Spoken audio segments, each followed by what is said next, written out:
In today's world, anger is the paramount feeling that has engulfed us. As one of the most destructive and powerful feelings, it is the easiest to occur and the hardest to control. Without it being under one's control, it has potential to destroy us. And it will, if we don't do something about it. So, what's the solution? The solution isn't to get angry as people usually say. Because we all get angry. That's an undeniable biological fact, but the bigger question to ask ourselves is, how do we get better at dealing with that anger? So before we get into the strategies of dealing with anger, let us first understand what actually is happening when we get angry. What's going on inside us when we're angry? When we get angry, it's usually because someone else behaved in a way we do not like. It could also be our own actions, or just the situation in general, that we do not like. And the sequence of emotions that follows are as following. Firstly, we don't like the way the person behaved. Then we feel a momentary moment of dislike to their behavior, and this causes a moment of pain. We're hurt that they acted that way. We then react to that hurt with a feeling of anger, or frustration. Then we start telling ourselves a story about how wrong the other person is or how bad the situation is. It's our own created narrative of what's actually happening. And this created story keeps us angry, even if the initial pain goes away, because it keeps making the wound fresh in our memory. And then we keep spinning the story around in our heads, making it worse. Here the initial dislike and pain are unavoidable feelings, and even the anger, frustration and irritation that follows are unavoidable, which is just part and parcel of being a human.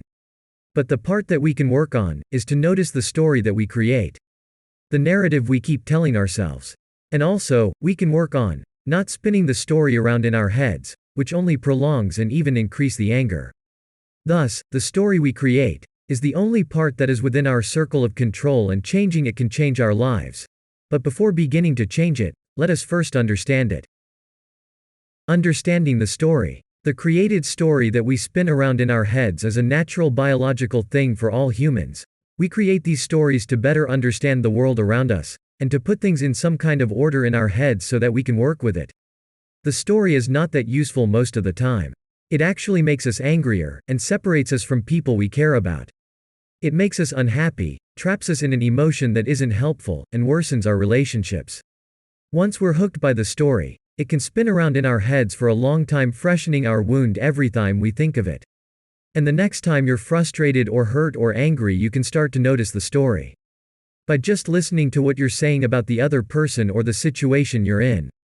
Being aware of this story that you keep replaying is the first step towards befriending anger. After being aware of our emotions, we can develop new ways to act on it. A fresh way to deal with anger. Now we have an option for whenever we're angry, to either go into our old patterns of anger and start telling a story to ourselves, or we can start to try something new. And here are some of the things we should instead practice. Firstly, we should pause ourselves whenever we find ourselves getting angry, then we should notice this emotion.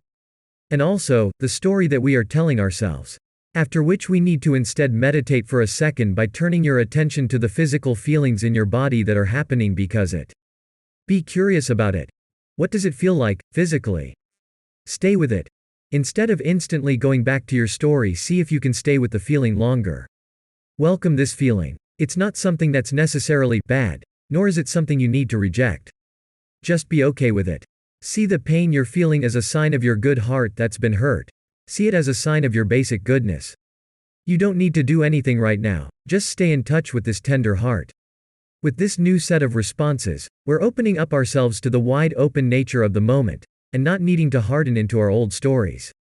We interrupt our conditioned, habitual response, and choose a new path, one that is less harmful.